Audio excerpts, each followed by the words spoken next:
જય દ્વારિકાધીશ મિત્રો, સ્વાગત છે આપનું નક્ષત્ર જ્યોતિષ કાર્યાલયમાં। આજે આપણે જાણીશું નક્ષત્ર વિશે। શું છે નક્ષત્ર, કેટલા નક્ષત્ર છે એવી માહિતી, અને આપણી ચેનલનું નામ પણ નક્ષત્ર જ્યોતિષ છે, તો આ વિડિયો જરૂર જોજો। ચાલો જાણીએ નક્ષત્ર એટલે શું। ન ક્ષતિ ઇતિ નક્ષત્ર એટલે કે જેનો નાશ નથી થતો તે નક્ષત્ર। આકાશમાં જુદા જુદા સ્થિર તારક સમૂહો રહેલા છે। તારાઓના આ સમૂહો એકબીજાથી સ્પષ્ટ રીતે અલગ જોઈ શકાય છે। આ તારક વૃંદોને આપણે નક્ષત્ર તરીકે ઓળખીએ છીએ। પુરાણો અનુસાર 27 કે 28 નક્ષત્રો એ દક્ષની પુત્રીઓ હતી। દક્ષ બ્રહ્માનો પુત્ર ગણાય છે અને એ પ્રજાપતિ પણ છે। દક્ષે પોતાની પુત્રીઓને ચંદ્ર સાથે પરણાવેલી હતી। દક્ષની બધી પુત્રીઓમાં રોહિણી ચંદ્રને સૌથી પ્રિય હતી। બાકીની દક્ષ પુત્રીઓની ચંદ્ર અવગણના કરતો હતો। દક્ષને આની જાણ થતાં તેણે ચંદ્ર મૃત્યુ પામે તેવો શ્રાપ આપ્યો, પરંતુ બાદમાં પુત્રીઓની દરમિયાનગીરી અને વિનવણીઓને લીધે તેણે એ શ્રાપ ઘટાડીને થોડી અવધિ પૂરતું ચંદ્રનું મૃત્યુ થાય તેમ કરી નાખ્યો। આથી ચંદ્રની કલામાં થતો ઘટાડો અને ફરી થતો વધારો એ દક્ષે આપેલા શ્રાપનું સૂચક છે। જ્યોતિષશાસ્ત્રની દ્રષ્ટિએ નક્ષત્રો એ ક્રાંતિવૃત્તનું એટલે કે સૂર્યનો ભ્રમણ માર્ગનું 27 ભાગમાં થતું વિભાજન છે। ક્રાંતિવૃત્ત 360 અંશનો બનેલો છે।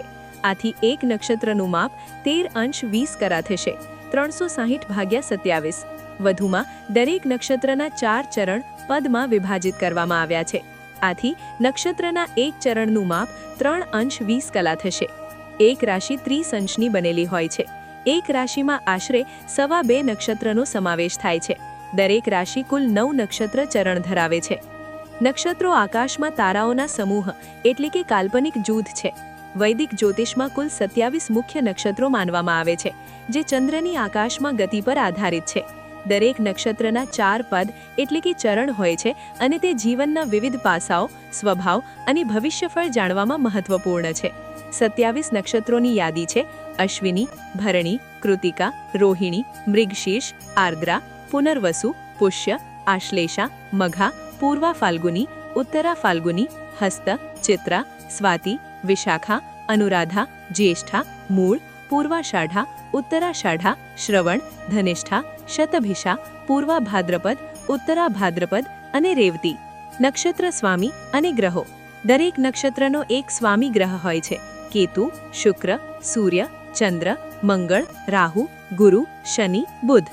ગંડમૂળ નક્ષત્ર અશ્વિની, આશ્લેષા, મઘા, જ્યેષ્ઠા, મૂળ અને રેવતીને ગંડમૂળ નક્ષત્ર ગણવામાં આવે છે, જેની શાંતિ વિધિ કરવામાં આવે છે। ઉપયોગ: નક્ષત્રોનો ઉપયોગ જન્મકુંડળી જોવા, શુભ મુહૂર્ત નક્કી કરવા અને વ્યક્તિના સ્વભાવના આકલન માટે થાય છે। વિશેષ: 27 નક્ષત્રો ઉપરાંત 28મું નક્ષત્ર અભિજીત પણ ગણાય છે, જે અત્યંત શુભ માનવામાં આવે છે। હજુ ઊંડાણમાં જાણવું હોય તો કોમેન્ટ કરજો, આપણે મોટો ડિટેલ વિડીયો લઈને આવશું। આ માહિતી ગમી હોય તો લાઇક, શેર અને સબસ્ક્રાઇબ જરૂર કરજો। જય દ્વારિકાધીશ।